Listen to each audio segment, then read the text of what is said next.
Vamos retomar o julgamento, então, dos processos daqueles que, por falta de tempo, ainda não julgamos. Vamos ao item 16 da pauta, que é um processo de relatoria do conselheiro Leonardo, processo final 2017-04, garantia total limitada. Ele estava pautado para o dia 21, período da tarde. Com a palavra, conselheiro Leonardo. Obrigado, presidente. Trata o presente processo de aplicação de multa no valor aduaneiro da mercadoria decorrente de pena de perdimento no valor total de R$22 milhões. Transcreve-se a fundamentação legal. A presente fiscalização foi determinada a fim de se verificar a participação da empresa Garantia Total, doravante denominada Garantia, como real adquirente oculta de mercadorias importadas irregularmente por terceiros, na forma como foi apontado originalmente no processo administrativo fiscal 2016-78, e acesso eletrônico. Nos anos de 2014 e 2015, a Garantia Total teve como um de seus fornecedores a empresa Corex, Importação e Exportação. No ano de 2016, a Corex foi submetida ao procedimento especial de fiscalização previsto na IN 228/2002. Então, o procedimento concluiu que a Corex atuou em diversas importações de modo a ocultar os reais responsáveis e ou reais adquirentes das mercadorias, o que motivou o lançamento do auto de infração que tramita no processo 2016-78, lavrando a multa prevista no artigo 33 da Lei 11.488. Dentre as empresas citadas no referido auto de infração, identificadas como reais responsáveis ou reais adquirentes ocultas dos bens importados, está a Garantia Total. A Corex é uma empresa que atua na importação de carnes para revenda. Seu principal fornecedor é o frigorífico Concepción, cuja sede é no Paraguai. Tanto o exportador frigorífico Concepción como a importadora Corex e os adquirentes de fato das mercadorias importadas, Garantia Total, Agrotrade Importação e Exportação, Best Boy Alimentos, pertencem ao mesmo grupo denominado Torlin. A ligação entre as empresas foi constatada mediante análise dos contratos sociais das empresas envolvidas nas operações comerciais, bem como da verificação documental entre elas, a escrita contábil, bem como documentos de suporte dos lançamentos da contabilidade, notas fiscais e faturas. A Corex apenas prestava serviços de importação das mercadorias para as outras empresas do mesmo grupo Torlin, as quais financiavam as operações de importação, cujo fornecedor frigorífico Concepción pertence ao grupo Torlin.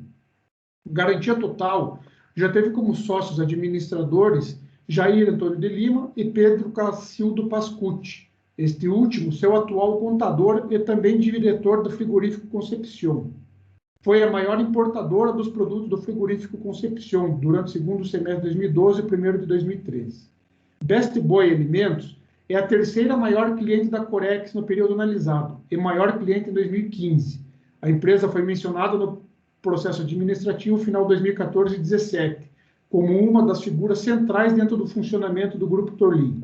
É importante ressaltar que o cliente de maior volume de compras da Best Boy em 2014 foi a Garantia Total. Verificou-se no sistema radar o histórico da habilitação da Garantia Total nesse sistema.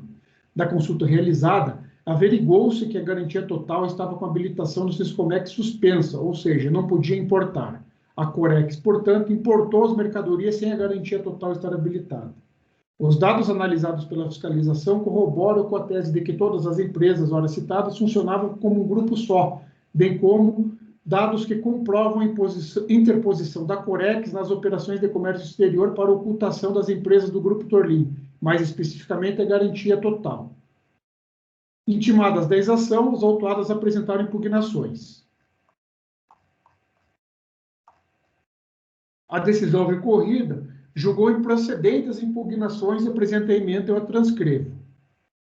Foram interpostos recursos voluntários pelos sujeitos passivos conforme a seguir. No recurso voluntário interposto por Best Boy Alimentos e Kleber Gaeta, constam em breve síntese os seguintes argumentos. De forma indevida, por arrastamento sem fundamento fático ou jurídico, incluiu os recorrentes na autuação. A Receita Federal, na fiscalização sobre a empresa Corex, empresa que atua na importação de carnes para revenda, teria constatado dados importantes sobre a existência de um grupo que denominou Torlin. Fiscalização constatou que a empresa Garantia Total se apresentou como o maior cliente dos produtos da Corex no período analisado, após a empresa Torlin ter parado de operar no comércio exterior. No que se refere aos horas recorrentes, como essa teria sido a terceira maior cliente da Corex, isso denotaria se tratar da empresa que faria parte do grupo Torlin, já que foi mencionado no processo administrativo final de 2014-17 como uma das figuras centrais dentro do funcionamento do grupo Torlin. Decisão recorrida manteve os recorrentes na autuação, tornando letra morta a verdade, uma vez que a conclusão foi firmada com base em outro processo, final 2014-17, dos quais os mesmos foram excluídos. Houve julgamento do processo administrativo 2014-17, no qual os recorrentes foram excluídos, em decisão proferida pela DRJ de Florianópolis. Embora seja possível a utilização de prova emprestada, ou mesmo a referência a processos outros em que as partes tenham tido oportunidade do contraditório, a prova ou conclusão negativas naqueles não se transmudam em afirmativas nestes apenas pela vontade da autoridade. Não é possível embasar a decisão condenatória nestes autos com base em argumentos e conclusões de outro processo administrativo, que, ao final, foram considerados insubsistentes em relação aos recorrentes. A empresa Best Boy não foi constituída pelo seu administrador, Kleber Gaeta, para atuar no mercado externo. Nesta empresa, o Sr. Kleber não tinha qualquer poder de gerência, uma vez que Jorge Machado detinha o encargo contratual exclusivo da administração. Nesse sentido, aliás, não deixou qualquer dúvida o depoimento de Jorge Machado, apresentado naqueles autos fiscalizatórios, e que inclusive aponta que cabia somente a si as importações, e a Kleber tão somente as compras no mercado interno. Apesar de ter integrado o quadro societário da empresa Machado e Gaeta, empresa que posteriormente viria a se tornar sócia da Garantia Total, em relação a ambas, o Sr. Kleber Gaeta jamais sustentou qualquer poder de gestão. Por não apresentar qualquer subordinação, mesmo vinculação com ou a pretexto de participar de qualquer grupo econômico na prática de irregularidades aduaneiras, muito menos visando a lesar os interesses alfandegários, não podem os recorrentes ser arrastados por mera dedução esvaziada de conteúdo fático. A recorrente Best Boy demanda judicialmente contra a empresa Agrotrade, conforme certidão de objeto e pé, processo tal, demonstrando divergência de interesses. A tese esposada pela decisão recorrida encerra a verdadeira contradição, na medida que os recorrentes não têm, como não poderia deixar de ser, nenhum poder de gestão em relação à fornecedora Corex. Eventual vinculação entre referidas empresas não pode, de rebote, alcançar outros, com as quais elas tenham eventualmente mantido algum negócio, já que isso retrataria verdadeira perseguição e não fiscalização, o que obviamente não deve ocorrer. Do recurso voluntário interposto por Corex. Aduz ausência de comprovação de intimação do termo de início de fiscalização, bem como do termo de distribuição de procedimento fiscal. O auditor fiscal se baseou em prova colhida no mandado de procedimento fiscal, do qual não ocorreram intimações obrigatórias de maneira legalmente prevista.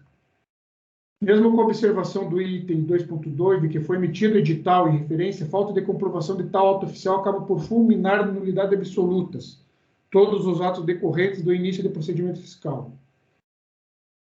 Não recebeu o termo de distribuição de procedimento fiscal anunciado no item 1 do relatório fiscal como motivação para o lançamento.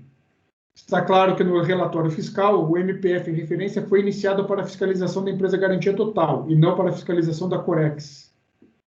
Impossibilidade de conclusão emprestada de outro procedimento fiscal, ante falta de participação da recorrente no processo final número 2014-17.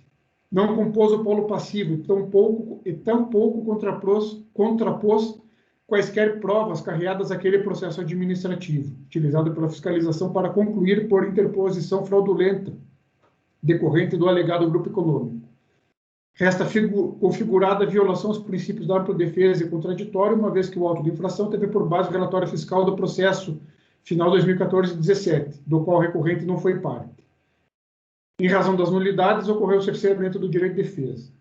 Com relação à impossibilidade de conclusão emprestada de outro procedimento fiscal, importante reiterar que a DRJ Florianópolis, ao analisar as defesas administrativas no processo, aqui já é outro, 2015-15, referente ao auto de infração lavrado, concluiu pela nulidade daquele lançamento. Nulidade do auto de infração por quebra e exposição indevida de documentos bancários e informações fiscais, devendo ser aplicada a teoria dos frutos da árvore envenenada. Teve sua movimentação bancária e informações fiscais integralmente disponibilizadas a terceiros que não possuem relação com a empresa. Nulidade da auto-infração baseada em conclusões do processo final 2016-78, lavrado após excesso de prazo do procedimento fiscal, sendo intempestivo aquele lançamento e reflexo nesta ação fiscal. Nulidade por desvio de finalidade e motivação, pois a infração apontada no TVF foi invocada por conclusão baseada em análise genérica da legislação invocada. Nulidade por falta de atenção aos princípios da segurança jurídica, liberdade de iniciativa, livre exercício da atividade econômica e legalidade, que possui existência física, capacidade operacional e financeira. É reconhecida a sua capacidade comercial e know-how.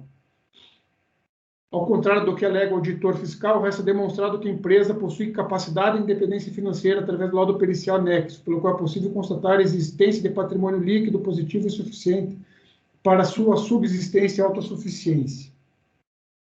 Com relação ao alegado Grupo Torlin, não procede o argumento de que a recorrente é parte do grupo econômico, sendo que em nenhum momento a equipe de fiscalização apontou uma única prova de que a recorrente possui qualquer relação societária, comercial ou vinculação efetiva entre as empresas, além da relação comercial, que todas as importações realizadas desde a constituição da empresa se destinavam ao referido grupo.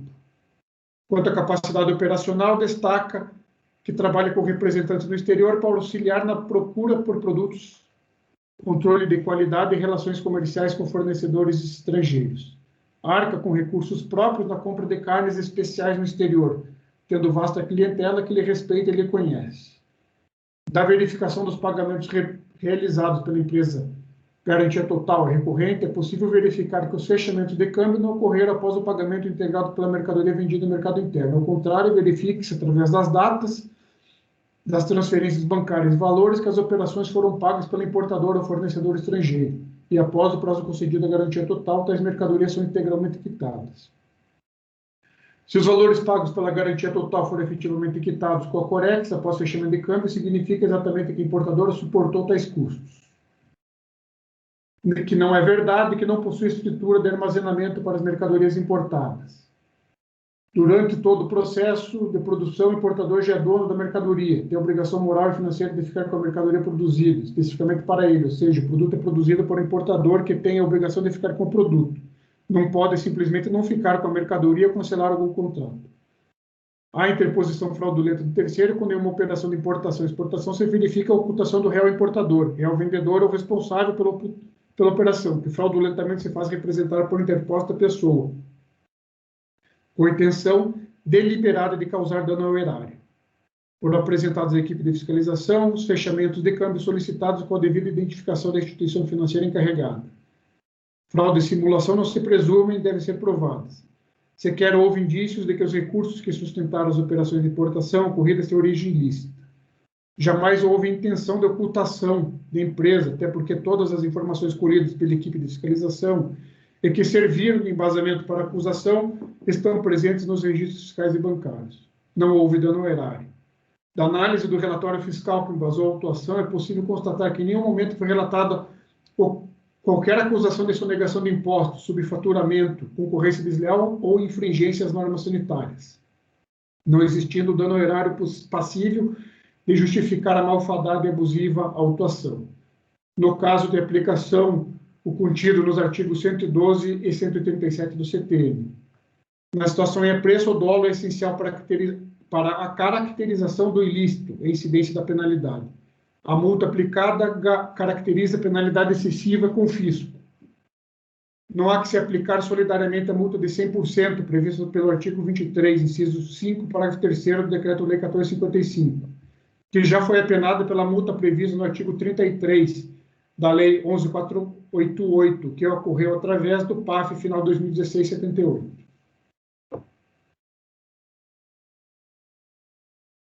Do recurso voluntário interposto por Agrotrade. Nulidade do auto de infração por não ter tido ciência sobre os fatos e acusação antes da conclusão do lançamento do crédito tributário e que não teve acesso aos PAFs finais 2016-78 e 2014-17, que embasaram a autuação. Ausência de subsunção dos fatos à norma jurídica invocada na auto-infração. O auditor fiscal apresenta entrelaçamento de fatos retirados de outro procedimento fiscal, aliás, a recorrente, para justificar a conclusão por caracterização da interposição fraudulenta. A margem de lucro praticada pela importadora Corex não é de ingerência da recorrente, tampouco pode ser contestada, uma vez que tão somente comprou tais mercadorias pelo preço negociado.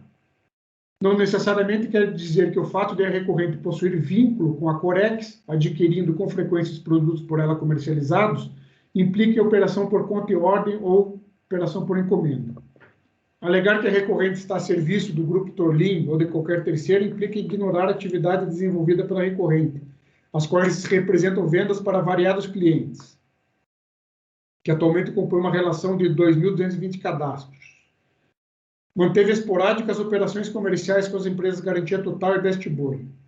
Se a empresa importadora utiliza os recursos financeiros originados de seus clientes para quitar suas obrigações com o fornecedor estrangeiro, igualmente não representa ato fraudulento, mas tão somente a conhecida figura de fluxo de caixa. Movimentações financeiras recorrentes entre fornecedores e clientes que mantêm sucessivas operações comerciais não representam ilicitude. A origem do dinheiro que a utiliza para quitar suas obrigações financeiras é lícita, que está confirmada por boletos bancários lastreados em operações comerciais. Da análise de toda a argumentação exposta no termo de verificação fiscal, depreende-se que não há subsunção da realidade dos fatos à norma legal utilizada pelo auditor fiscal. A interposição fraudulenta de terceiro, quando em uma operação de importação e exportação se verifica a ocultação do real importador, real vendedor ou responsável pela operação que fraudulentamente se faz representar por interposta pessoa com a intenção de causar dano ao erário mediante fraude e simulação. Da análise dos fatos que embasa o TVF, é possível constatar que a recorrente, autuada solidariamente, em nenhum momento autuou com fraude, simulação ou qualquer ato que identifique omissão de recursos, ou atividades que configurem conduta tipificada pela lei que previne o crime de lavagem de dinheiro. No caso em análise, verifique-se que o auditor fiscal presumiu a prática de um ato fraudulento, embasado em suposta simulação para ocultação de real importador, aplicando a legislação aduaneira de maneira massificada, generalizada e criminalizando todo e qualquer ato comercial ocorrido entre as partes, bem como realizados com terceiros sem sopesar o que seria uma operação regularmente aceitável no mercado interno, a exemplo da simples operação de compra e venda de carnes entre empresas cujas personalidades jurídicas são independentes. A condição para a configuração da interposição fraudulenta é que a interposta pessoa saiba que os recursos financeiros empregados nas operações têm origem em um dos crimes antecedentes, tipificados no artigo 1º da Lei 9.613, trazendo o dolo como conduta essencial e, por consequência, a intenção criminal não se presume, mas deve ser comprovada por quem acusa.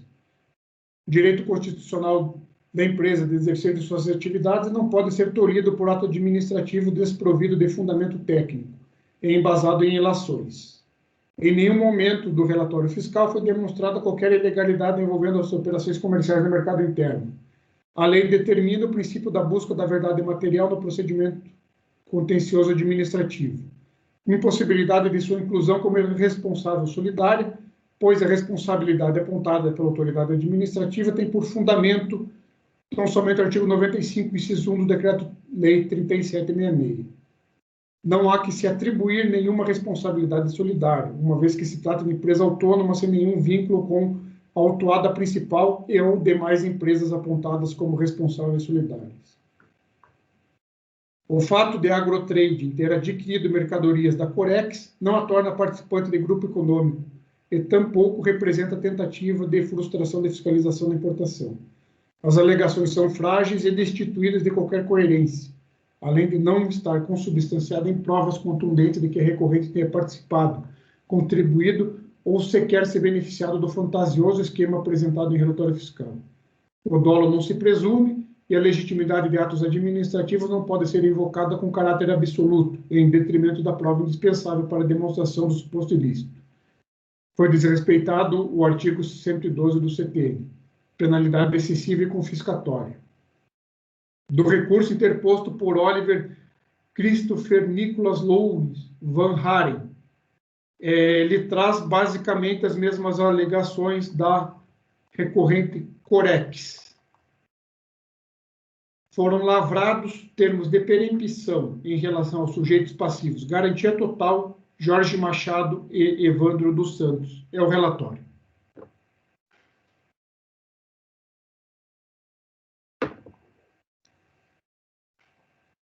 Vocês estão me ouvindo? Eu coloquei fone de ouvido. Agora sim, presidente. Eu coloquei fone de ouvido porque tá muito barulho aqui em reforma, construção, nem sei o que é. Pode passar o voto.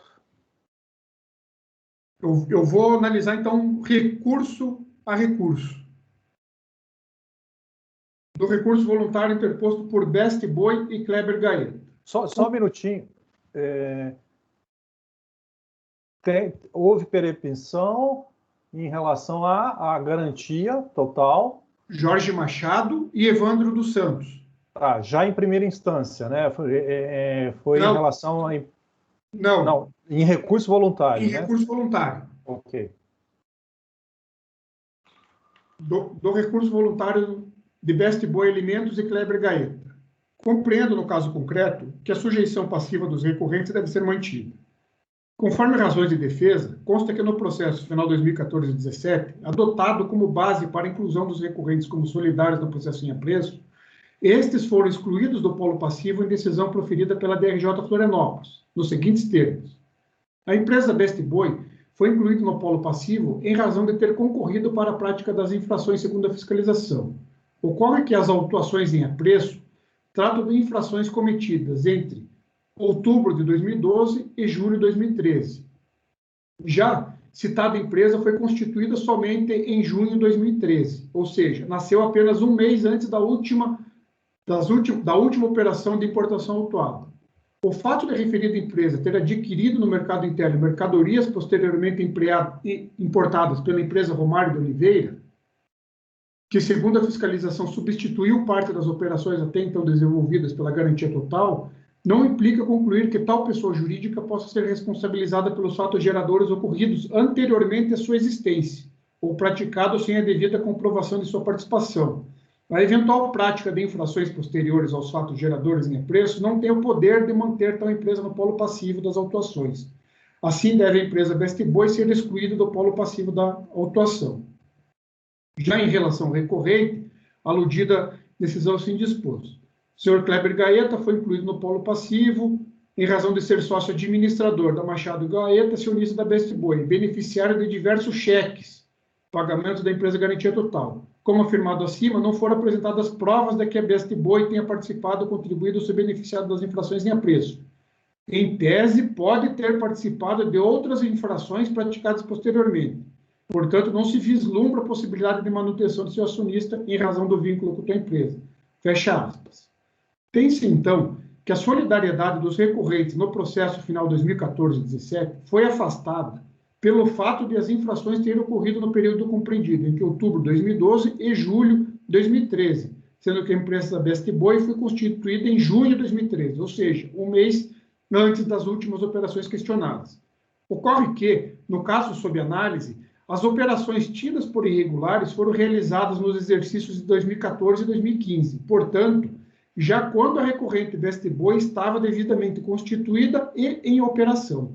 A peça recursal centra a defesa no fato de os recorrentes terem sido excluídos do polo passivo da autuação constante no processo 2014-17 e que não haveria coerência em se manter as suas responsabilidades neste processo por falta de respaldo fático e jurídico.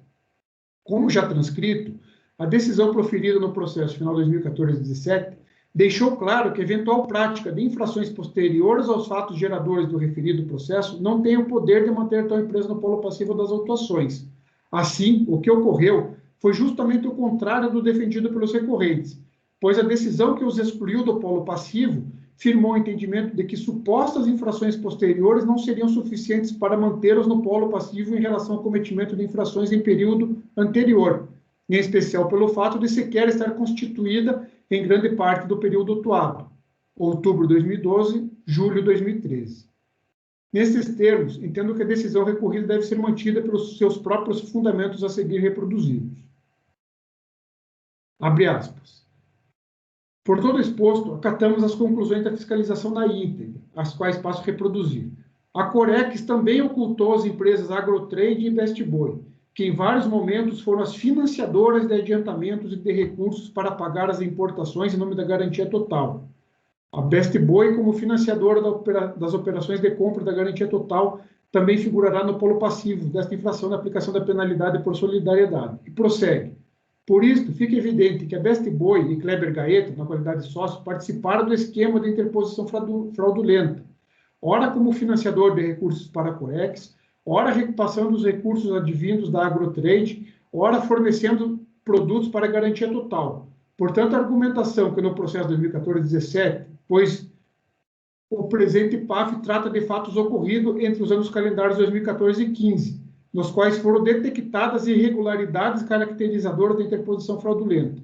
No referido processo, ficou evidente que o Sr. Kleber Gaeta foi beneficiário de diversos e constantes pagamentos em cheque, não regularmente identificados e escriturados, provenientes da garantia total, folhas 3.628. Pelas razões expostas, fica mantido o crédito tributário conforme proposto. Por sua vez, consta da autuação em relação aos recorrentes. Best Boy é a terceira maior cliente da Corex no período analisado e maior cliente em 2015. A empresa é uma das figuras centrais dentro do funcionamento do Grupo Torlin. O sócio administrador da Best Boy, Kleber Gaeta, já possuiu vínculo empregatício durante 3 anos com Irapuru Produtos Alimentícios, nome fantasia Torlin Produtos Alimentícios, e durante 1 ano com a garantia total. Além disso, Kleber Gaeta era sócio de Jorge Machado, na empresa Machado Participações Societárias, a qual tinha 90% de participação societária na garantia total. O cliente de maior volume da Best Boy em 2014 foi a garantia total. Os principais fornecedores da pessoa jurídica, além da Corex, destacam-se as empresas do Grupo Econômico Analisado, Agrotrade e Garantia Total. A empresa foi mencionada no processo 2014-17 como uma das figuras centrais dentro do funcionamento do Grupo Torlin. Outros recursos e o financiamento por outras empresas. Importante ressaltar a frequência com que outras empresas do Grupo Torlin pagavam as despesas de importação da garantia total. Na planilha Movimentação de Recursos, identificamos 9 registros com pagamentos à Corex, com recursos oriundos da Best Boy, empresa esta pertencente ao Grupo Torlin. Os extratos bancários da Corex comprovam que foi a Best Boy quem transferiu os recursos, ao invés da garantia total. A Best Boy transferiu de forma anônima mais de 4 milhões de reais à Corex. Em resumo, a real adquirente, por intermédio de outras empresas do Grupo Torlin, transfere o valor X, já com as devidas correções necessárias, à importadora, e esta repassa no mesmo dia o recurso X ao fornecedor estrangeiro. O risco cambial fica por conta da real adquirente. Todos os recursos transferidos entre a real adquirente e importadora na operação de compra e venda das mercadorias são usados integralmente para pagar ao fornecedor estrangeiro. Os recursos transferidos da real adquirente para a importadora foram suficientes apenas para pagar ao fornecedor estrangeiro, de modo que não havia qualquer recurso disponível para contratar frete, seguros, pagar despesas da importadora ou do seu lucro. As empresas do Grupo Torlin, Agrotrade e Best Boy são as responsáveis para enviar os recursos à Corex, para tornar viável a importação em nome da garantia total. Segue-se o fluxograma das operações. Então, nós temos ali a Agrotrade e a Best Boy realizando adiantamentos para a Corex, efetuando pagamentos de notas fiscais para a Corex transferindo recursos para pagamento de notas fiscais ao frigorífico Concepción, e essa mercadoria é destinada à garantia total. A relação garantia total e outras empresas do Grupo Torlin. A relação das empresas do Grupo Torlin com a garantia total é evidente.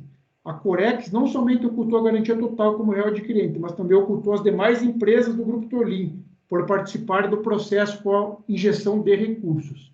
A Corex também ocultou a Agrotrade e Best Boy, que em vários momentos foram as financiadoras de adiantamentos de recursos para pagar as importações em nome da garantia total. Best Boy, financiadora das operações de compra da garantia total, figurará no polo passivo. O fato de auto de infração citar que a Best Boy O fato de o auto de infração citar que a empresa Best Boy ter sido mencionado no processo final 2014 e 2017 não significa que se baseou única e exclusivamente em tal circunstância e ter promovido o arrastamento da empresa para o presente processo, pois, conforme reproduzido anteriormente, constam outras circunstâncias detalhadamente expostas que embasaram a autuação. Diante do exposto, eu voto por negar provimento ao recurso voluntário. Eu não sei se eu prossigo, presidente Ou vai votar recurso individualmente? Eu acho que o voto ele tá bem detalhado e muito bem identificado cada uma das partes. Então, eu acho que é possível que o conselheiro, havendo alguma divergência ou mesmo concordando, tá bem pontuado e fácil localização onde se encontra, né, os fundamentos para estar se mantendo ou não determinado sujeito passivo na autuação. Então, eu acho que pode dar continuidade, sim. Vota-se tudo no final. Ok, presidente. Recurso voluntário interposto por Corex. Nulidade da auto de infração. Ausência de comprovação de intimação do termo de início de fiscalização, bem como do termo de distribuição do procedimento fiscal. Defende a recorrente que o auditor se baseou em prova colhida demandada de procedimento fiscal, do qual não ocorreram as intimações obrigatórias, da maneira legalmente prevista e exigida. Os avisos de recebimento emitidos via postal e anexados com impugnação foram devolvidos por mudança de endereço, e não obstante a falta de intimação por edital do termo SAFIA 16/2017. Como acima mencionado, igualmente não constam nos autos diligências para levantamento do endereço atualizado da empresa Garantia Total, resultando em dúvidas acerca da legalidade da intimação por edital do sujeito passivo principal da estação fiscal. Prossegue suas razões com os termos de que se quer receber o termo de distribuição de procedimento fiscal, anunciado no relatório fiscal como motivação para o lançamento recorrido, e que está claro no relatório fiscal que o MPF em referência foi iniciado para a fiscalização da Garantia Total, e não para a fiscalização da Corex. O CARF tem um entendimento consolidado no sentido que, nos casos de lançamento de ofício, não se faz necessária intimação prévia do contribuinte, quando o fisco tiver todos os elementos necessários para formalizar a constituição do crédito tributário. Neste contexto, tem aplicação contida na súmula CARF número 46, assim emendada, eu a reproduzo. Some-se ainda, no que tange ao TDPF, o entendimento que tem prevalecido no CARF é que a ausência de comprovação de intimação e participação prévia da contribuinte em procedimento fiscal não traz qualquer prejuízo à defesa, uma vez que ele se presta para o controle interno dos trabalhos no âmbito da Receita Federal. Ilustra seu entendimento jurisprudencial deste Conselho com os seguintes julgados. Aí eu trago diversos precedentes, inclusive do nosso presidente, conselheiro Paulo Roberto.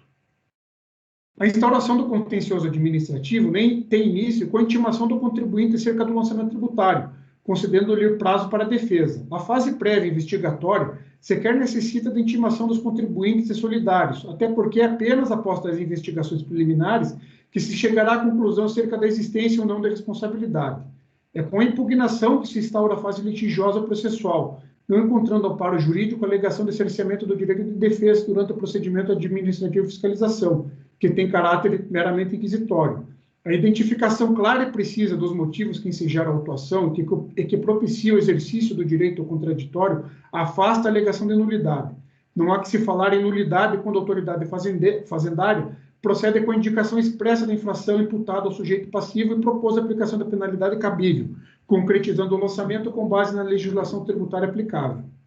Não vislumbro prejuízo ao direito de defesa da recorrente, tanto que no transcurso processual interpôs impugnação e recurso voluntário, demonstrando conhecimento dos fatos, inclusive com argumentos de mérito em suas peças recursais, rejeita-se a preliminar. A 2. Falta de intimação e participação da empresa no TDPF. Me reporto aos argumentos decisórios esgrimidos no tópico anterior, rejeito a preliminar. A 3, impossibilidade de conclusão emprestada de outro procedimento fiscal. Falta de participação da empresa no PAF 2014-17. Impossibilidade de conclusão emprestada.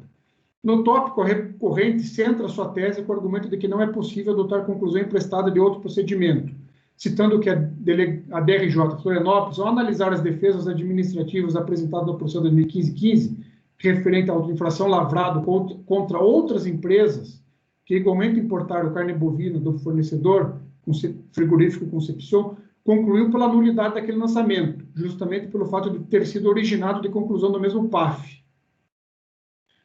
Não procede aos argumentos recursais. No processo final 2015-15, referido pela recorrente, cujo acórdão 0739769 foi proferido pela DRJ de Florianópolis, contém a seguinte fundamentação. Abre aspas, no presente processo, com vistas a comprovar parte dos fatos citados e sua fundamentação, a fiscalização trouxe de outro processo administrativo o relatório conclusivo, e a partir deste relatório tratou de embasar parte dos seus fundamentos para aplicar as multas em comento, não trazendo a prova documental para lastrear as alegações e permitir que todos os autuados exerçam plenamente seu direito de defesa. Em verdade, acabou por emprestar a conclusão daquele procedimento fiscal, sem, contudo, apresentar qualquer prova que ampare a pretensão fiscal. Necessário esclarecer que existe nítida distinção entre prova emprestada e empréstimo de conclusões. Enquanto o empréstimo de conclusões ocorre quando a fiscalização funda-se diretamente nas conclusões contidas em outros processos, a prova emprestada ocorre quando os fatos e as provas que permitem a fiscalização formar sua convicção são extraídos de outros processos. Assim, a despeito da prova dos autos poder vir de outros processos e procedimentos, a autoridade fiscal não deve se valer diretamente das conclusões daqueles, para impor penalidade, sob pena de macular a autuação. Embora, no caso dos autos, o equívoco tenha sido apenas parcial, não atinge todas as afirmações e fundamentos adotados pela fiscalização, ele afeta diretamente o direito daqueles autuados que não compuseram a outra lida. Assim, a ausência de parte das provas nas quais se fundou parte da conclusão da autoridade fiscal macula o presente processo, de forma que fica impedido o julgamento do mérito da lida, pois resta caracterizado que, para a parte dos impugnantes, não foram apresentados os elementos de prova indispensáveis à comprovação dos ilícitos, em conformidade com a convicção da autoridade fiscal atuante. Fecha aspas. Tem-se, então, que a nulidade foi ocorrida pelo fato de a fiscalização simplesmente ter trazido de outro procedimento administrativo o relatório conclusivo, o que, em meu entendimento, não é o caso dos autos, pois, neste processo, a autoridade fiscal produziu o termo de verificação própria com a identificação da conduta da recorrente e delimitação dos fatos. Não localizei no termo de verificação fiscal anexo ao auto de infração e litígio que, em relação à recorrente, a autoridade fiscal tenha se valido unicamente das conclusões do PAF 2014 e 2017. Vejamos, eu transcrevo do TVF. Nos anos 2014 e 2015, a Garantia Total teve como um de seus fornecedores Corex, na época sob jurisdição Ponta Porã. No ano de 2016, a Corex foi submetida a procedimento. Tal procedimento concluiu que a Corex atuou em diversas importações de modo a ocultar os reais responsáveis e reais adquirentes das mercadorias, o que motivou o lançamento do auto de infração, final 2016-78, lavrando a multa prevista no artigo 33 da Lei 11.488. Dentre as empresas citadas no referido auto, identificadas como reais responsáveis ou reais adquirentes ocultos dos bens importados, está a Garantia Total, cuja relação com a Corex será explicitada em seguida. Prossegue o TVF, da relação com a empresa Corex. Os fatos aqui apontados foram originalmente descritos no PAF 2016-78, que contém auto de infração lavrado em desfavor da Corex, como conclusão do procedimento especial de fiscalização. Aí fala da Corex, que ela fazia as importações do frigorífico Concepción do Paraguai, a Corex importava produtos perecíveis, precisava revender poucos dias após a importação, sob o risco de perdê-las. Pode-se afirmar que a Corex poderia importar as mercadorias em duas condições, importação própria e importação a mando de terceiros, situação em que a Corex já tinha conhecimento de um cliente que pretendia importar as mercadorias e a contratou para tanto. Prossegue. O presente relatório analisará as importações com destino interessado à Garantia Total, realizadas pela Corex. Ao final, demonstrará qual tipo de vínculo existia entre as duas empresas. Ainda no termo de verificação, Frigorífico Torlin, exportador estrangeiro, atua como principal fornecedor dos produtos adquiridos pela Corex e demais empresas ligadas ao Grupo Torlin, conforme descrito no PAF, no procedimento administrativo 2014 e 2017. Trata de auto de infração levada após a conclusão com o resultado do procedimento especial do controle aduaneiro. Segue. Analisamos agora as importações da Corex, desde a sua constituição até o fim do período considerado nesta fiscalização, a fim de verificar o possível impacto das suspensões nas habilitações do Grupo Torlin, no volume importado pela Corex. Traz quadro demonstrativo. Os dados comprovam aumento significativo no volume de importações pela Corex, a partir de outubro de 2014. Entre junho de 2008 e setembro de 2014, a Corex importou um valor de 9 milhões de reais. Após começar a adquirir produtos do frigorífico Concepción, o volume de importações foi de 58 milhões e 500 mil reais, período analisado de 6 meses, iniciado em outubro de 2014 e encerrado em março de 2015. Então, aqui já tem uma vinculação específica ao caso presente, né? E não tomando, na minha opinião, né, tomando como conclusão do outro PAF. O início do vínculo, unicamente do outro PAF, né? O início do vínculo comercial entre a empresa Corex e frigorífico Concepción, aliado à suspensão da autorização das empresas do Grupo Torlin para operar no comércio exterior, permitiram que a empresa brasileira importasse em 6 meses volume equivalente a 624% do total adquirido desde a sua constituição, período superior a 6 anos. Apenas no mês de outubro de 2014, mês de suspensão da habilitação da Torlin, a Corex importou do frigorífico Concepción aproximadamente 4 milhões de dólares em carne bovina, e seus derivados representavam um valor maior do que a soma de todas as importações realizadas pela empresa até o momento. Os dados analisados conjuntamente com a estrutura física da Corex, pois na época possuía apenas uma sala localizada no Centro Empresarial Alto do PROS, em Campo Grande, só reforçam a tese de que o aumento do volume de operações realizadas pela empresa foi suportada logística, operacional e economicamente pelo Grupo Torlin. Ao recordarmos que no período analisado, o frigorífico Concepción representa aproximadamente 80% das importações realizadas pela Corex e que as vendas para a empresa do Grupo Torlin representam 78% das vendas no mercado interno. Temos configurada a dependência que a empresa possui deste fornecedor estrangeiro e, consequentemente, o vínculo existente com o Grupo Torlin. Este MPF permitiu que a fiscalização aduaneira analisasse os fatos ocorridos de novembro de 2014 a março de 2015. A quantidade de notas fiscais associadas a importações é significativa. Abaixo informamos quais são elas. Transcreves. Prossegue o TVF. Verificamos no sistema radar o histórico da habilitação da garantia total nesse sistema. Da consulta realizada, averiguamos que a garantia total estava com a habilitação Siscomex suspensa, ou seja, não podia importar. A Corex, portanto, importou as mercadorias sem garantia total estar habilitada. Em um primeiro momento, não há problema revender produtos importados para pessoas não habilitadas. A questão que devemos analisar é se uma ocultação do sujeito passivo se traveste da revenda. Nesse caso, precisamos identificar em todo o processo de importação e revenda se há ligação entre o revendedor estrangeiro e o real adquirente, garantia total. Se o real adquirente pagou pela prestação de serviço de importação da importadora Corex, se os valores pagos pelo real adquirente ou importador serviram para comprar uma mercadoria que possuía ou se serviram para pagar o fornecedor estrangeiro, esconder, ocultar o real adquirente. No item 4, trouxemos trecho do auto de infração em desfavor da Corex, contido no processo final 2016-78. Lá, a autoridade responsável pela auto de infração traz vários documentos que corroboram com a tese de que o frigorífico Concepción faz parte do Grupo Torlin, assim como a garantia total. No próximo item, traremos mais dados que corroboram com a tese de que todos funcionavam como um grupo só, bem como dados que comprovam a interposição da Corex nas operações de comércio exterior para a ocultação das empresas do Grupo Torlin, e mais especificamente a garantia total. As importações da Corex com exportador estrangeiro, frigorífico, Concepción e revenda para a garantia total ocorreram de novembro de 2014 a março de 2015. No anexo 1 a esse relatório, há uma tabela que resume as importações da Corex com revenda para a Agrotrade. Ao verificar a planilha DI versus nota fiscal, contínuo arquivo, planilha de processos, vídeo anexo, apuramos o tempo que demorou entre o desembaraço das mercadorias importadas e a saída das mercadorias. Venda notas fiscais de saída pela Corex para garantia total. Nessa planilha, há para cada registro, para cada DI, a data do desembaraço e a data em que a nota fiscal de saída foi emitida. Nesse sentido, calculamos coluna M o tempo transcorrido entre desembaraço e nota fiscal e a emissão da nota. Para a maioria dos casos de análise, essas duas datas são coincidentes, ou seja, no mesmo dia em que a Corex desembaraçou as mercadorias, a Corex as vendeu para garantia total.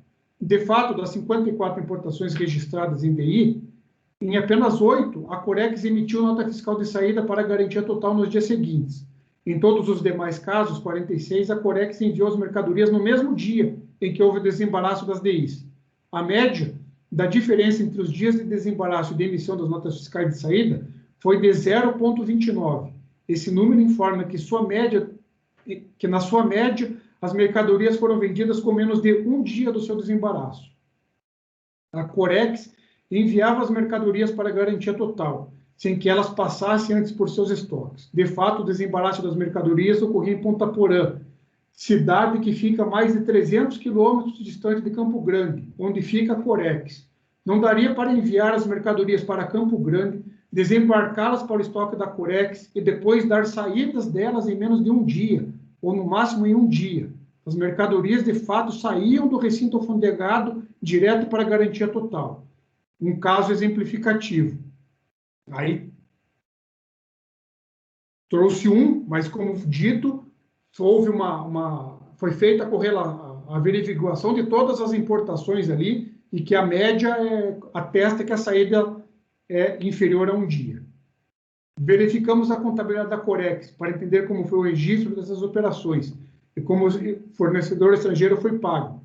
Aí traz os lançamentos contábeis da importação. Aí ele descreve. Primeiramente, o registro da compra das mercadorias junto ao frigorífico Concepción, no valor de R$205 mil, em 28 de 11 de 2014, por intermédio de importação. Depois, é o registro da venda para garantia total, no valor de R$219.300, e do ICMS a recolher, também no dia. No dia 19 de janeiro de 2015, a garantia total quitou as dívidas com a Corex. Nesse dia, a garantia total supostamente pagou a Corex R$214 mil. A Corex contabilizou esses pagamentos como pagamento do nota fiscal 340. No mesmo dia, a Corex pagou o fornecedor estrangeiro. Pela nota fiscal de entrada, que a nota fiscal de entrada é referente à nota fiscal de saída, a Corex pagou, respectivamente, 214 mil para quitar a nota fiscal de entrada, citada de quitação das dívidas. O valor supostamente pago pela garantia total à Corex é o mesmo do valor pago pela Corex ao frigorífico Concepción. Dessa forma, é evidente que a Corex dependia dos recursos da garantia total para a quitação de sua dívida com o fornecedor estrangeiro. Além disso, a Corex considerou a nota fiscal paga e a garantia total aceitou pagar valor diferente do negociado, entre elas na emissão da nota fiscal 459. Ressaltamos que, conforme o lançamento contábil, o valor dado como pagamento da nota fiscal de saída serviu única e exclusivamente para a contratação de câmbio, para a quitação da dívida, de $81.300, o frigorífico Concepción na importação da DI número tal. Não houve transação comercial, mas apenas a transferência de valores, com o único fim de quitar a dívida com o fornecedor estrangeiro. O extrato bancário informa claramente que quem fez a transferência foi a empresa Agrotrade. A Agrotrade é uma empresa do Grupo Torlin, grupo de que a garantia total também participa. Traz o extrato. Como podemos observar, não há nessa data nenhum recebimento de recursos oriundos da garantia total para a Corex. Todas as transferências bancárias desse dia são da Agrotrade. A Corex não só ocultou a real adquirente da importação, como também ocultou a origem dos recursos de forma clara, pois não identificou em sua contabilidade. Claramente, a Agrotrade realizou transferência para a Corex, em nome da garantia total. Na verdade, a Agrotrade paga com frequência dívidas de outras empresas do Grupo Torlin, como se o dinheiro de uma pudesse responder pelas outras. Durante esse relatório, ficará clara a frequência desse compartilhamento de recursos. No termo de verificação, constam outras passagens identificando as condutas da Corex. E ainda o seguinte resumo. Aí eu trago o resumo das práticas tidas como irregulares da Corex. Prossigo eu. Assim, não houve mero empréstimo de conclusão de outro processo administrativo fiscal, mas a adoção de prova emprestada, inclusive de auto de infração lavrado contra a recorrente, contido no processo 2016-78, portanto, dentro dos limites permitidos, e repita-se, com a individualização da conduta tida por infringida por parte da recorrente.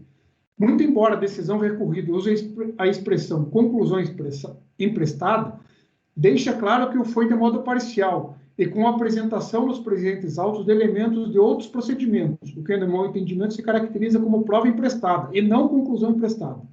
Consignou a decisão recorrida. Aí eu transcrevo. Não há como se invalidar, em que aqui fica claro que foi em parte, né, e tem outros elementos de prova.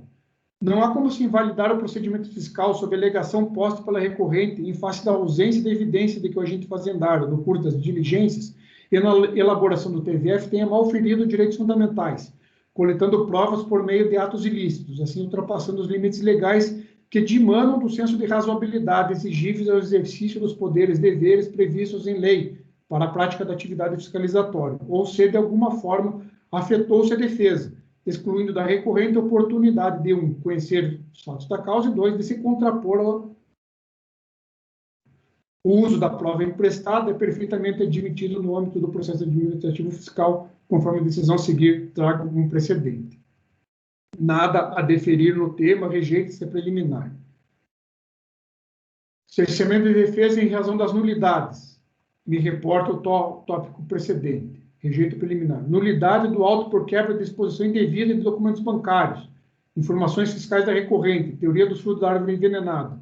Defende a recorrente que houve exposição indevida das informações bancárias e fiscais da empresa a todas as demais pessoas físicas e jurídicas autuadas em solidariedade. Improcede os argumentos recursais. Correta a decisão recorrida quando afirma. No caso de quebra de documentos bancários, referido procedimento é perfeitamente possível em razão da previsão legal. Ademais, o impugnante não teve a sua movimentação bancária e informações fiscais integralmente disponibilizada a terceiros, pois a referência que interessada faz a estranhos constitui-se de empresas, as quais participaram do esquema de interposição fraudulenta. Por fim, observe-se ainda que o acesso às informações bancárias não configura propriamente quebra de sigilo, haja vista a imposição às autoridades administrativas de seu resguardo durante todo o procedimento. Ademais, as informações se prestam apenas à constituição de crédito tributário e eventual apuração de ilícito penal, na verdade, mera transferência do sigilo, que antes vinha sendo assegurado pela instituição financeira e passa a ser mantido pelas autoridades administrativas. O STF, por ocasião do julgamento do RE 601/314, em sede de repercussão geral, decidiu pela constitucionalidade da Lei Complementar 105/2001, portanto, da requisição das informações bancárias pelo fisco no interesse de procedimento fiscal instaurado. A aludida decisão está emendada nos moldes a seguir, transcrevo. Tal decisão é de observância obrigatória por este Conselho. A Lei Complementar 105 dispõe: o CARF possui precedentes pela aplicação do decidido pelo STF. Trago precedentes. Nestes termos, a matéria está pacificada pela possibilidade de exame das informações bancárias do contribuinte pelo fisco, não havendo que se falar em nulidade do procedimento fiscal. Rejeita preliminar. Nulidade ao de infração baseado em conclusões do PAF 2016-78, lavrado após excesso de prazo do procedimento fiscal, intempestividade daquele lançamento, reflexo nesta ação. Com relação ao argumento expendido pela recorrente, mais uma vez, melhor sorte não lhe socorre. O lançamento constante do PAF, final 2016-78, foi mantido por este CARF, de acordo com o acordo 3301-004-851, de relatoria do Conselho Marcelo Costa Marques de Oliveira, cujo emenda se reproduz. Assim, não tendo sido declarada nenhuma mácula em relação ao lançamento perfectibilizado no processo final 2016-78, não há que se falar em nulidade reflexa ao presente processo. Acrescente-se ainda os fundamentos decisórios contidos no tópico A3 antes apreciado. Nesses termos, rejeita preliminar. Nulidade por desvio de finalidade e motivação.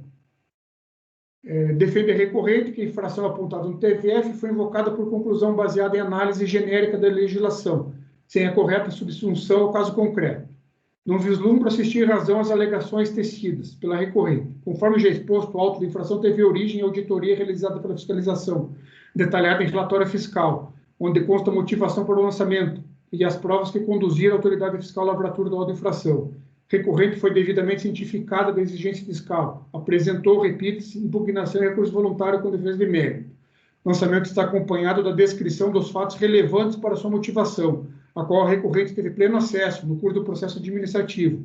Não procede assim o seu argumento de que houve cerceamento de direito de defesa.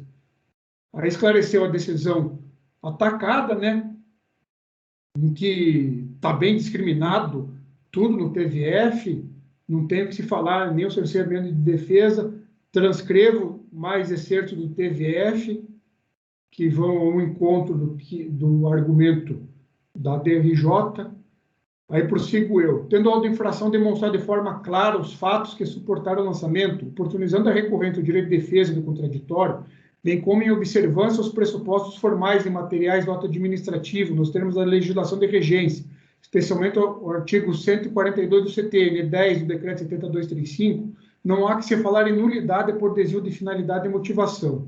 Com todo o histórico de discussão administrativa já narrado, não se pode falar em cerceamento de direito de defesa ou quaisquer outros vícios no lançamento ou no julgamento da primeira instância. O procedimento previsto no PAF foi observado, tanto quanto ao lançamento tributário, bem como o devido processo administrativo ou fiscal, o que implica na não ocorrência de desvios de finalidade e de motivação. Nesse sentido, tem sido o posicionamento do CARF, trago precedentes. Rejeito esta preliminar.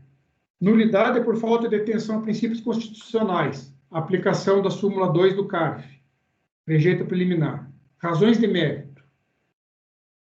Motivação do início de procedimento fiscal. Existência física, capacidade operacional e financeira da recorrente. Defende a recorrente de ter capacidade operacional, que demonstra não ser uma empresa de fachada. Da decisão recorrida se extrai. Não há dúvida de que a Corex não detinha capacidade operacional suficiente para atuar no comércio exterior. Os documentos apresentados pela interessada não se prestam para a comprovação do que alega, pois foi comprovado que o desembolso dos recursos provinha de outras empresas do Grupo Torlin, como já dito. A análise da documentação apresentada pela empresa autora, equipe de fiscalização, foi possível constatar que a interessada recebia recursos de terceiros para as operações de comércio exterior e, portanto, não possuía capacidade operacional, financeira, autonomia empresarial, bem como não detinha disponibilidade de recursos financeiros referentes às operações de importação.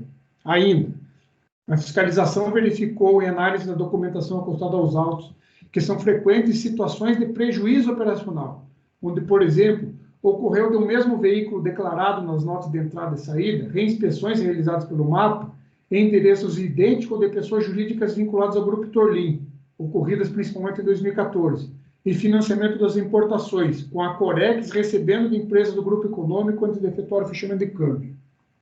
Além dos fatos mencionados, a utilização de veículos e recintos pertencentes ao Grupo Torlin reforça o teor de suporte econômico operacional oferecido por essa empresa Corex.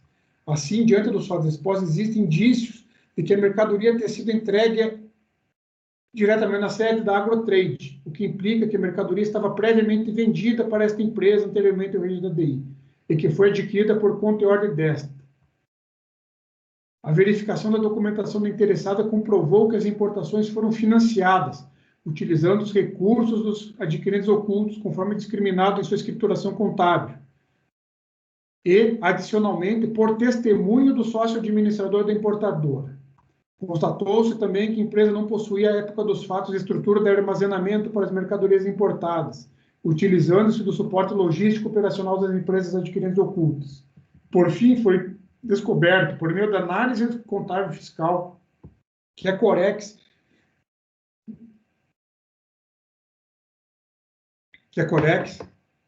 não dispunha de capacidade financeira e operacional para fazer frente às importações por ela realizadas, e que, na verdade, foram suportadas pelas empresas do Grupo Torlin.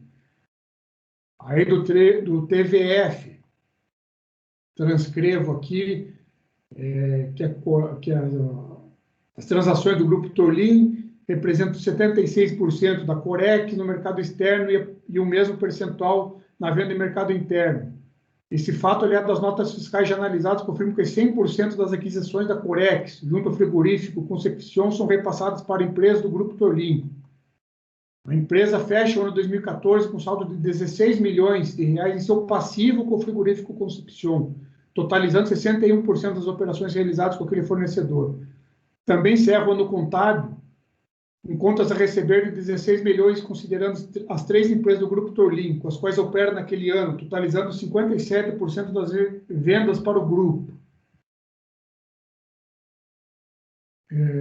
Aí vem trazendo novos elementos, aí aqui movimentação bancária, para deixar ainda mais evidente a relação de grupo econômico existente entre o Grupo Torlin. Todos os lançamentos contabilizados como entrada de valores provenientes da garantia total, Best Boy e Torlin, e recebidos na conta da empresa no Banco Santander, quando cotejados com os extratos bancários apresentados, se mostram, na verdade, como transferências de valores provenientes da Agrotrade, que demonstra promiscuidade na escrituração contábil envolvendo a empresa do Grupo Torlin. A contabilidade da Corex apresenta diversos lançamentos em que se acredita diretamente a conta de duplicados a receber com débito em fornecedores, sem que haja nenhum trânsito contábil em conta de resultado ou disponível. Ou seja, no mesmo dia em que a Corex recebe os recursos, esses são transferidos integralmente para o exportador.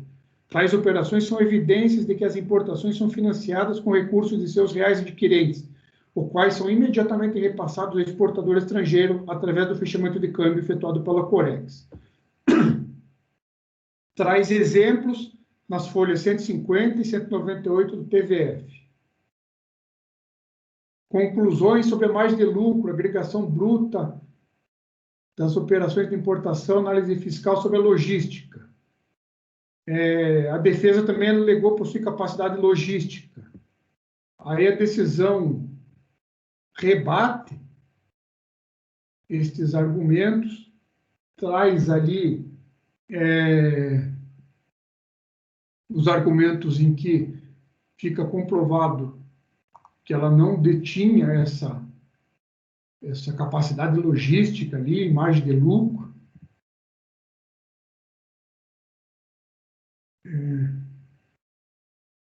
Deixa eu só um trecho aqui. Além disso, temos que, salvo pouquíssimas exceções de mercadorias importadas pela Corex e registradas como sendo importação própria da empresa, são repassadas imediatamente no mesmo dia, no dia subsequente para os seus clientes finais. Isso aqui eu já constatei que é aquela situação de repasse de mercadorias no mesmo dia, o que demonstra que ela não tinha essa capacidade logística e financeira operacional que ela alega. Leonardo. Oi. Desculpe interromper. Eu estou tendo entendimento que, em relação à Corex, acho que já está muito bem demonstrado a sua participação. Eu acredito que já possa estar abordando os próximos recursos voluntários. Eu acho que tudo bem, pode estar passando os temas que foram suscitados e a forma como foi abordada. Certo. Porque até já a nível de comentário, eu acho assim, o teu voto está muito bem elaborado, porque ele está trazendo aquilo que também foi muito bem fundamentado no termo de verificação fiscal e no acórdão recorrido. E também muito bem demonstrado que todas aquelas acusações em relação às provas emprestadas nos outros processos foram muito bem rebatidas na decisão recorrida e com os teus acréscimos aqui também. Né? Tá. Presidente, eu só vou... Então, eu vou pedir a permissão. Eu faço menção ao artigo, ainda prosseguindo, né? Faço menção ao artigo 167 do Código Civil, né?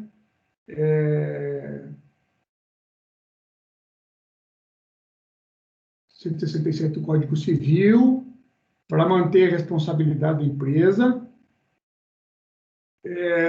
Digo que as operações e sua parceira foram praticadas de forma a ocultar a real adquirente com a realização de importação em nome próprio, que de repasse para a empresa garantia total na forma de venda, quando, na verdade, observando o conjunto de normas que disciplinam as operações de importação, deveria ter sido formalizado como tal, que houve simulação que implica na aplicação da pena prevista. Faço menção à súmula CARF número 160, de aplicação obrigatória. Então, estou negando o provimento dos tópicos B1, B2, B3 e B4. Com relação à penalidade excessiva, confisco, aplicação da súmula CARF número 2, da ausência de responsabilidade solidária. Eu entendo que tem responsabilidade solidária ao caso, a aplicação da súmula CARF 155, também nego o provimento. Então, encerro o recurso da Corex. Da garantia da Agrotrade, preliminares de nulidade, também do TDPF e rejeito, já foram apreciados por ocasião do recurso voluntário da Corex. Mérito. Ela alega ausência de subsunção dos fatos, também ela alegou a ausência de subsunção. Eu transcrevo ali todos os itens da fiscalização, traz em detalhe a sua participação, né? Novamente, trouxe quadros demonstrativos, trouxe o fluxograma de operações. Então, eu compreendo que foi delimitada a participação da recorrente nas práticas tidas por infracionais, e é indevida a sua exclusão sob o fundamento de que se trata de empresa autônoma, sem nenhum vínculo com a autuada principal e ou demais empresas apontadas como solidárias. Digo que ela financiou os adiantamentos necessários para que a Corex promovesse a importação das mercadorias, que compreendo que os elementos relacionados aos autos são suficientes para a caracterização de sua participação nos fatos contidos na auto de infração, aliado ao fato de que não apresentou documentação comprobatória de ruir o argumento fazendário. Me reporto também a decisão recorrida. Nego provimento ao recurso nesta matéria, penalidade excessiva e confiscatória, aplicação da súmula CARF número 2.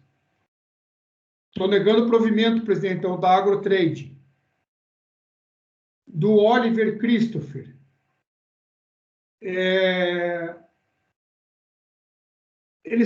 Os argumentos foram basicamente das empresas da qual ele é sócio, Corex. Então, não tem muito o que acrescentar. Eu só faço aplicação ali no caso, a sua solidariedade, faço menção ao artigo 135 do CTN, reproduzo o que constou na decisão recorrida, digo eu, para que reste configurada a responsabilidade prevista no artigo 135 do CTN, devem estar presentes duas condições. Os sócios, acionistas ou gerentes, administradores devem praticar atos de gestão. A obrigação tributária deve decorrer de atos praticados com abuso de poder ou contrários à lei, contrato social ou estatutos. Logo, o elemento doloso deve estar presente, o que foi configurado no caso e a preço. Não logrou êxito recorrente de derruir os argumentos encartados no processo, tanto da fiscalização quanto os produzidos em sede de decisão de primeira instância. Com relação à responsabilidade solidária, aí eu trago o precedente do CARF. Ademais, o recorrente, de acordo com a sexta alteração do contrato social, anexada com a impugnação em sua cláusula 7ª, o recorrente é o administrador da sociedade, com poderes de gestão e administração.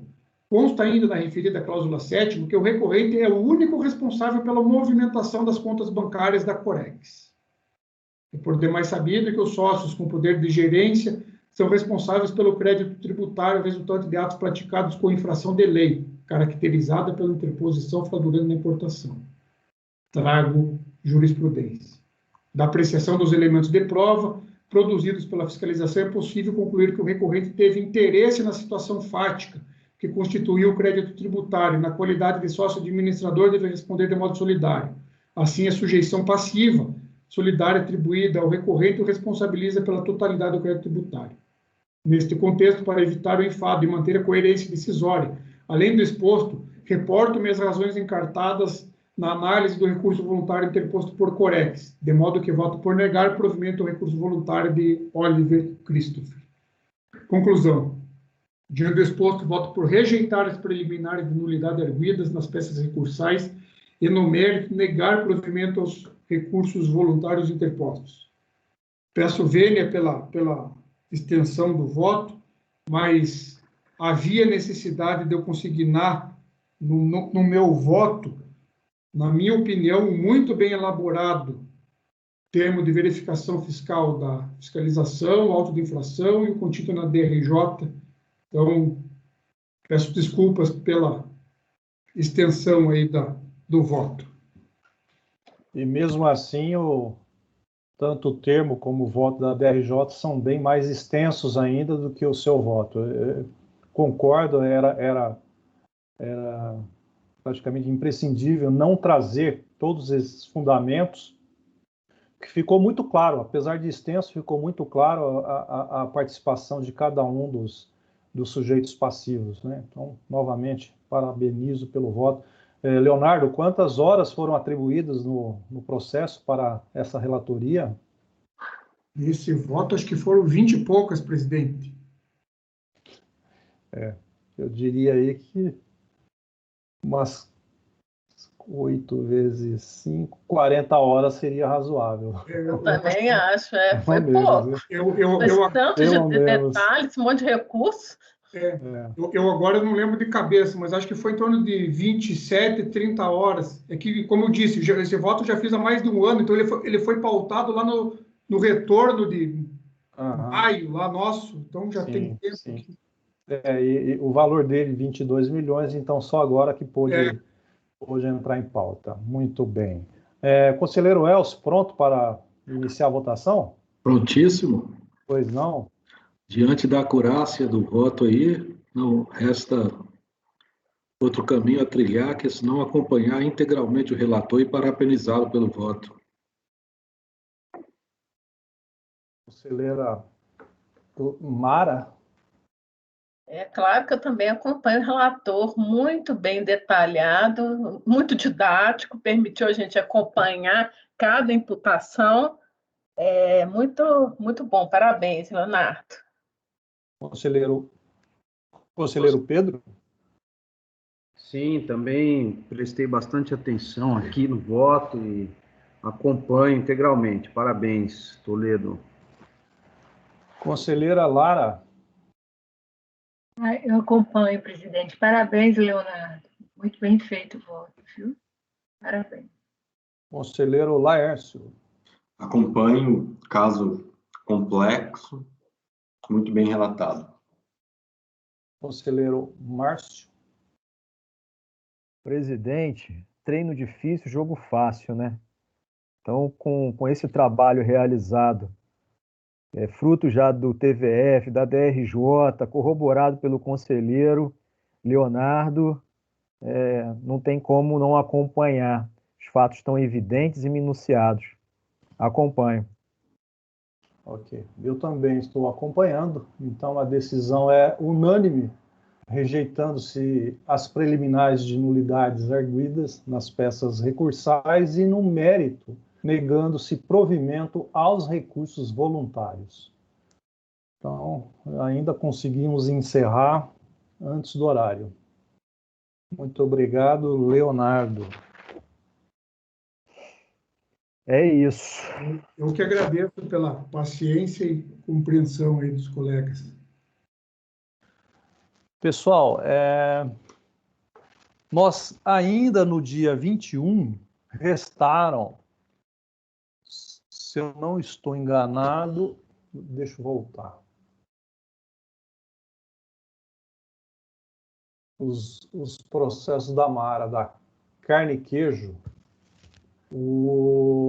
tem o item 17, 19 e 20. Eu não sei se algum desses seria creio que não muito o 19, o 19 é fácil, é uma intempestividade, mas que a gente vai ter que analisar. E os outros dois são mais demorados, são classificação de mercadoria, todos os dois. Então vamos tentar fazer esse 19? Já está na pasta aí. Tá. O item 19, o apoio pode permanecer, só me confirma? Posso ficar até às 13 horas. Presidente, você poderia me confirmar, esse último resultado foi do item 99, né? Não, o último resultado foi do item 16. 16, correto. Muito obrigado. Então, vamos ao item 19, processo final 2007-04, carne e queijo, logística e integrada. A carne e o queijo são com K, tá? Isso mesmo. Eu custei, você sabe que eu custei a pegar o nome. Eu falei, se essa empresa é japonesa, né? Depois que eu vi que era carne e queijo. Então, vamos lá, Mara, 19. Final do processo 2007-04. A questão aqui, se vocês me permitirem, eu vou direto para o voto. É uma questão de intempestividade. A gente julgou um outro dessa empresa que era intempestivo, mas no outro caso, a intempestividade foi na impugnação. A intempestividade é no recurso voluntário. Aí eu acho que a gente pode ir direto no voto aí. Tudo bem?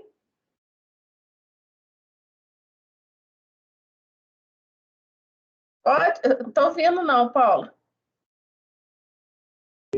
Sim, essa matéria ela é prejudicial às demais, então podemos ir direto, sim, tempestividade, trazendo já os fatos, né? E a gente volta.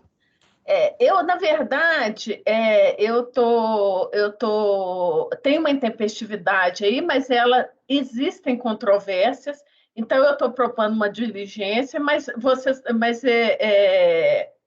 também pode ser dada intempestividade, tá? Porque eu consegui provar aí, mas existe uma dúvida. Então, deixa eu explicar aqui. Consta nos autos que a contribuinte teve a ciência do acordo da DRJ em 27/12/2012, conforme aviso de recebimento, folha 387, e apresentou o recurso voluntário 26/2/2013, solicitação de juntada na folha 389. Entretanto, consta aposta a cópia do recurso voluntário, juntado ao processo, a data de recebimento de 27/1/2013, com identificação ilegível do servidor que praticou o ato, folha 390, e a data de assinatura do documento do contribuinte pela contribuinte, consta 28/1/2013, ou seja, o recurso voluntário está com data posterior ao recebimento pelo servidor da Receita. Em sua peça recursal, manifesta-se sobre a tempestividade do recurso, afirmando que, em decorrência do exercício dela, para fins de aferição da admissibilidade recursal, importa acentuar que o contribuinte foi intimado do acordo em 27/12/2012, consoante atesta o aviso de recebimento, rastreado pelo Código tal, anexo a essa petição. A interposição do recurso em espécie, na presente data, 28/1/2013, portanto, denota-lhe a tempestividade. Tá? Ciente da possível existência da intempestividade, apresenta extenso arrazoado solicitando que seja apreciado seu recurso. Entende que não houve inércia de sua parte e, por ser um ato nulo, deve ser reconhecido pela administração. Aí eu reproduzo o que ele coloca, a peça dele, basicamente, é sobre a intempestividade. Aí eu vou pular.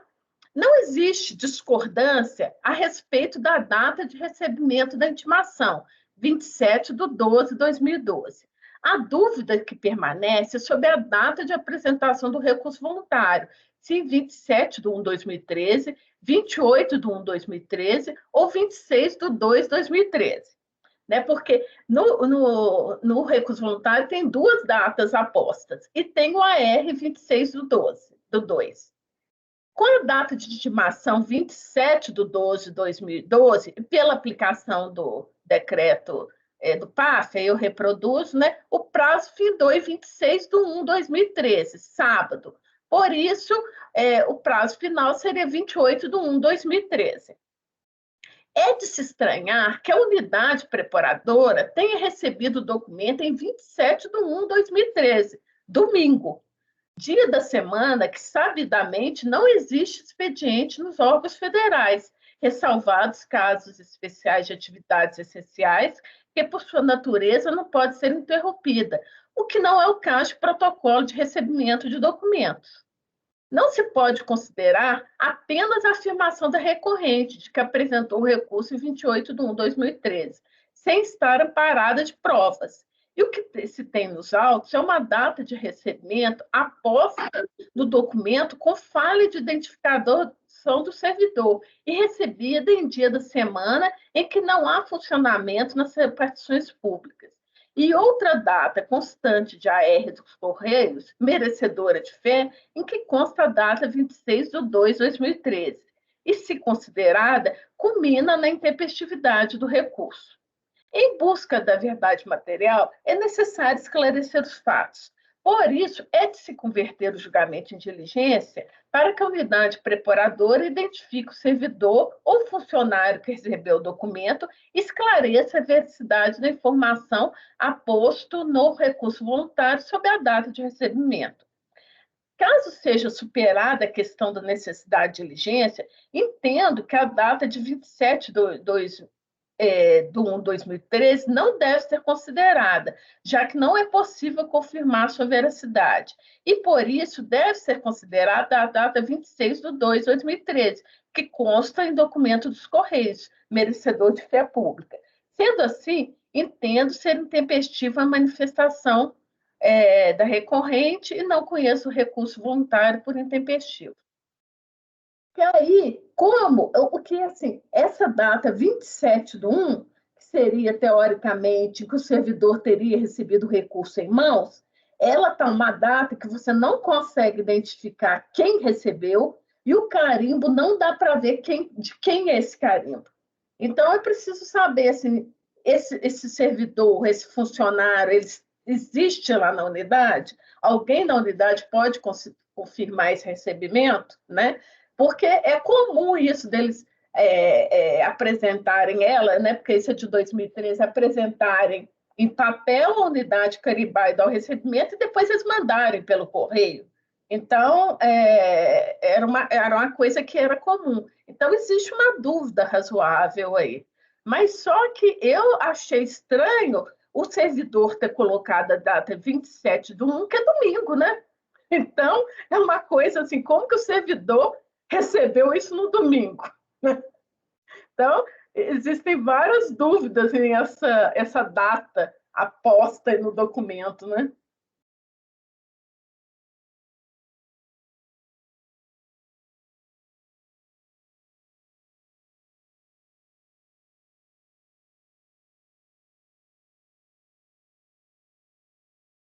De fato. Agora, a dúvida, né, Mara? A dúvida, mas assim, eu entendo que por esses indícios, ser um domingo, não ser possível a identificação, a recorrente falar que ela entregou no dia 28, sendo que o carimbo está no dia 27. Então, eu acho que tá muito estranha essa situação. Por isso, eu acho que tem que considerar o do correio, o do AR, que é 26/2. Mas onde que está essa informação do investigam. correio? Onde está essa informação do correio na base? Tem um AR aí, está na folha, deixa eu te mostrar. Eu coloquei a folha. O AR está na folha. Não, o AR é 27/12. Não, ela está falando do AR de envio do contribuinte. De envio do contribuinte, 27/12 eu não localizei da ciência. Isso, onde ele está? 389.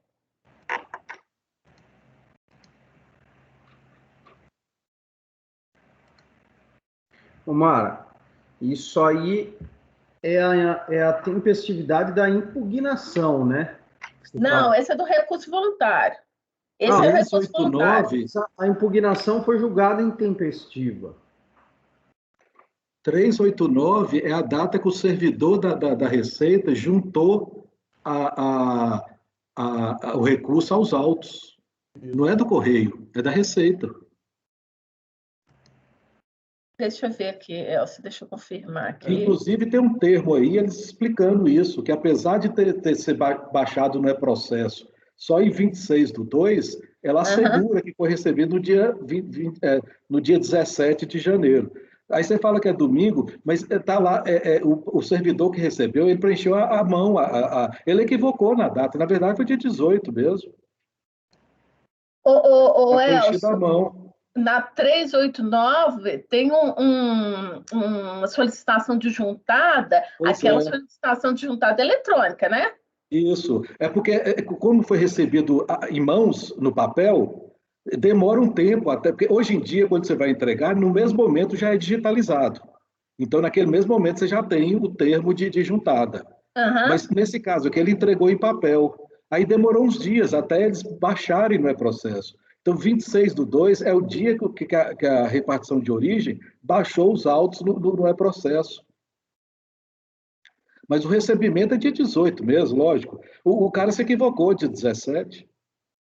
Eu acho que não. Inclusive, tem esse termo aqui de. Quer ver o termo de desentranhamento. Não sei por que deram esse nome. Ele explica isso aqui, ó. A ciência ocorreu em 27/12 e o recurso foi apresentado em 27/1.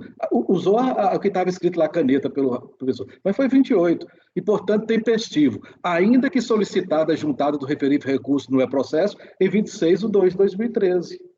Isso aí parece que até o responsável pelo setor de tributação da Delegacia de Recife. Pois é, para mim, Elcio, eu não aceitaria esse carimbo, não, sabe? Porque esse carimbo, para mim, está muito estranho. Eu não Ainda achei mais estranho, por não. ser Tem até a domingo. identificação do CAC. Aqui, ó, Luiz Gustavo, e o final é Silva. CAC, provavelmente é Recife, só não aparece aqui o número da matrícula dele. E tem esse outro termo da chefe do setor atestando que foi dia 17 mesmo, 27 mesmo. Eu não sei, eu acho que tudo bem, pode baixar para tornar mais claro, né? Pode tornar para deixar mais claro. Mas eu consideraria tempestivo. Ou você está lendo Luiz Gustavo, porque eu não estou conseguindo ler nada aqui. Eu ampliei. Se você ampliar bastante, você consegue ler. Luiz Gustavo e tem um nome no meio e Silva. Aí tem CAC. É Luiz Gustavo, aí parece ser de Lima e Silva. Pois é, eu nunca receberia isso não, sabe, pessoal? Para mim, isso daqui, olha que eu não tenho número, eu não sei se esse carimbo é verdadeiro. Para mim, essa informação está muito... Pode ser. Muito, Mara, você não pode partir...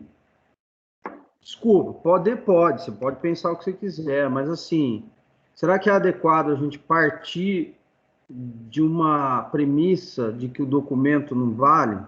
Não, eu tô querendo que confirme, porque eu não sei se eu não sei essa, tanto é que eu propus assim, abaixo em diligência para confirmar, porque para mim isso daqui não confirma recebimento, não, do jeito que está aqui. Está muito estranho, ainda mais que é domingo, né? Falei assim, domingo? Como que essa unidade está funcionando domingo? Eu entendo o que você falou, então, mas assim, então tem que baixar, né? Por isso que eu fiz a proposta. Coloquei, caso seja superada a necessidade de diligência, aí eu vou entender que tem que ser considerado aquele outro documento lá do recebimento, que foi, eu entendi que por esse documento que o Elcio está falando aí, solicitado e juntados recursos voluntários no processo. Perfeito. Que a pessoa juntou, o cara chegou lá no balcão e a funcionária juntou, entendeu? Eu não me oponho. Ela não fez nenhuma consideração aqui. Eu não me oponho a ver, eu sou sempre a favor de diligência. Eu só tenho uma observação. Você viu que a impugnação foi considerada intempestiva? Pois é. Não, mas aí... isso daí pois é. Porque, então, assim, primeiro eu teria que saber, eu vou dar não conhecimento, vou dar perempção, eu tenho que saber, né? Assim, ó, se o recurso voluntário for tempestivo, depois disso, superado isso, você vai ter que ver se ele argumenta pela tempestividade da impugnação. Pois é, eu não superei essa parte, entendeu? Nesse processo também, a impugnação é intempestiva? Então morre ali, ué. Se a impugnação é intempestiva, tudo que transitou em julgado. Transitou em julgado. Não, é porque ele pode ter alguma alegação sobre isso. Ele pode ter alegado no recurso voluntário a tempestividade da impugnação, Elcio. Pois é, então primeiro a gente tem que olhar a tempestividade da impugnação, ué. Não, se a gente confirmar que a impugnação é intempestiva, não existe recurso, ele não tem direito a recurso. Não existe, Elcio. A alegação dele pode ser sobre isso, Elcio. Não, se ele comprovar que não é intempestivo, a gente aceita o recurso. Mas para adentrar na questão... Mas para adentrar na questão de intempestividade, Elcio, você vai ter que analisar um pedaço do recurso voluntário. Tem que... Coloca de todo jeito. Teria que conhecer o recurso. E aí... Só que eu acho que tem esse documento aqui que chama Termo de Desentranhamento, a servidora Roberta Maria Ribeiro Aragão, ela trabalha no setor de crédito da SARAC de Recife, ela está atestando que foi verificado, e está explicando essa data de 26/12/2013, foi a data que foi solicitada, ajuntada no sistema, mas que foi recepcionado dia 17. Ela considerou 27, porque o rapaz lá pôs 27, mas lógico que é 28, gente. E o próprio contribuinte atesta que é 28. Eu acho que não... Assim, tudo bem, se quiserem baixar em diligência, mas eu acho desnecessário. Ainda mais que tem essa questão da impugnação ser intempestiva. Se a gente passar aqui por suprir esse aqui do recurso, a gente já vai, estando comprovado que realmente, como já aconteceu naquele outro, né, do mesmo contribuinte, o resultado vai ser o mesmo. Eu não sei, Vamos votar então, gente. Porque no de ontem,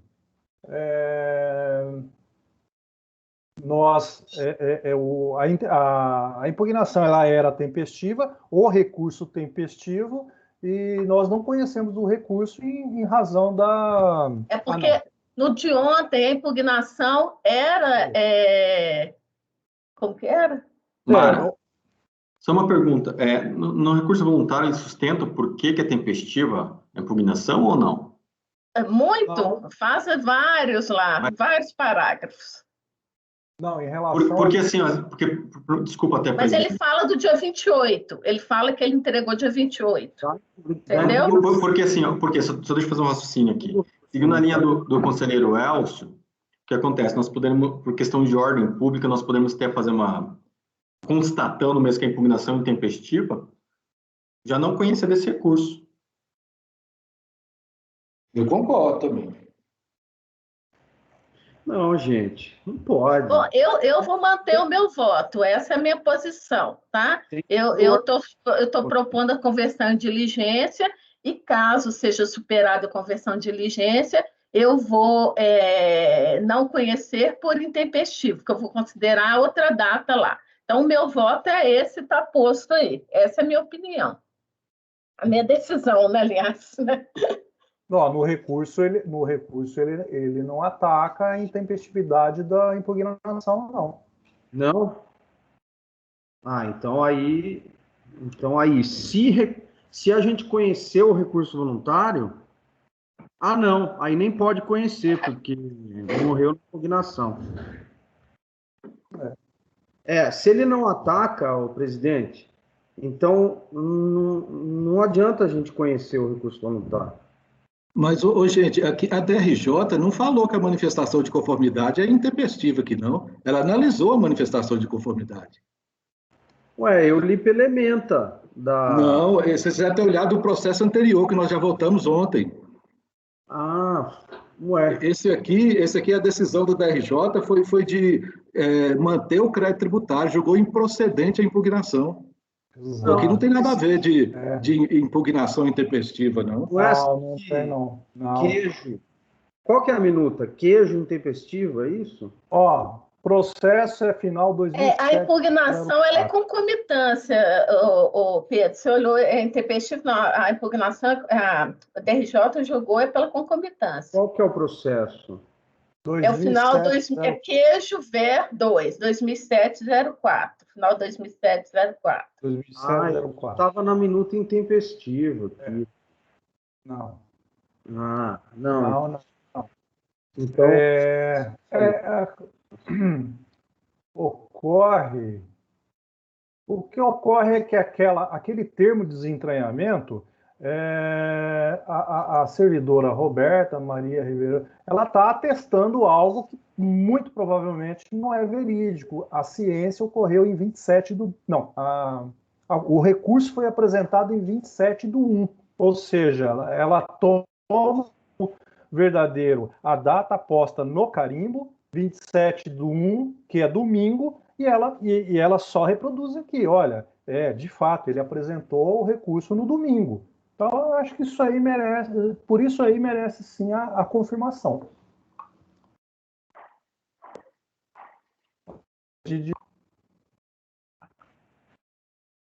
Eu acho que podemos votar a proposta de diligência da conselheira Mara, até porque ela já firmou sua posição, né? Isso. Bom, vamos colocar em votação. A conselheira Mara, sustentando a necessidade de conversão do recurso em diligência para esclarecer a questão da data de apresentação do recurso voluntário. Conselheiro Elcio. Bom, se eu fosse o relator, eu acataria essa tempestividade, porque está bem claro, lá é um equívoco, domingo, lá na segunda-feira, o cara colocou a data do dia anterior, eu acho que está bem claro. E o contribuinte vem e fala, eu entreguei foi dia 28, e tem todo esse termo de desentramento, tudo indica que é tempestivo. Mas tudo bem, tem essa dúvida, mas se a maioria concordar que existe realmente essa dúvida, eu acompanho a diligência, não tem problema. Eu só acho desnecessária, assim, honestamente. Então, quer dizer que se na justiça acontecesse esse caso, o pessoal aceitaria? Mas na justiça, lá a regra é outra, né, Mara? Aqui nós temos o formalismo moderado, né? Formalismo moderado não quer dizer que, e a aqui pessoa nós temos pode... uma servidora que atestou que é tempestivo. E até que explicou, inclusive, que o 26/2 foi o dia da baixada do sistema. Então, aqui eu acho que é diferente. Aqui e da justiça é diferente. Eu acho que eu posso expressar minha opinião, eu acho, né? Sim. Tá. Essa é a minha opinião. Não, mas o que ela atestou foi o mesmo do servidor que apôs o carimbo. Ela está atestando que foi entregue no domingo. E eu fiz a minha interpretação dos fatos, mas como eu falei, se a maioria concordar, eu também acompanho, não tem problema. Não, eu acho desnecessário, mas acompanho. Tá. A princípio está acompanhando, então. Leonardo, se quiser mudar o voto depois, Celso, fica à vontade. Leonardo. Eu não me oponho, presidente, à conversão do julgamento em diligência. Eu acho que é bom, mas eu também vou na linha do conselheiro Elcio. Para mim foi um erro material, de dia 27 e 28. Aí eu só fui fazer uma breve pesquisa aqui na internet e eu coloquei o nome, Luiz Gustavo de Lima e Silva. Luiz Gustavo de Lima e Silva, ele é agente administrativo da Receita Federal, lotado na Delegacia da Receita de Recife, que foi a delegacia que recepcionou o documento. Inclusive, eu achei uma designação dele até no ano de 2013, publicada no Diário Oficial da União, 18 de fevereiro de 2013, em que ele foi designado para exercer a função de chefe da equipe de atendimento ao contribuinte, EA7/3, da Delegacia da Receita Federal de Recife. É o CAC, né? Que está lá no carimbo. Mas eu não me oponho à conversão da diligência, não. Acompanho. O cara é chefe do CAC e assina um negócio domingo. Muito interessante. Bom, vamos lá. Pedro. Acompanho. A diligência. Uhum. Lara. Acompanho. Laércio. Acompanho. Márcio. Acompanho, relatora. Eu também a situação. Eu também acompanho. Eu acho que aí está lá o carimbo dizendo que é domingo, não é, e muito provavelmente é a segunda-feira, mas é bom que isso seja esclarecido. Não dá para, ainda que mais presumível que seja, não é o que consta nos autos, né?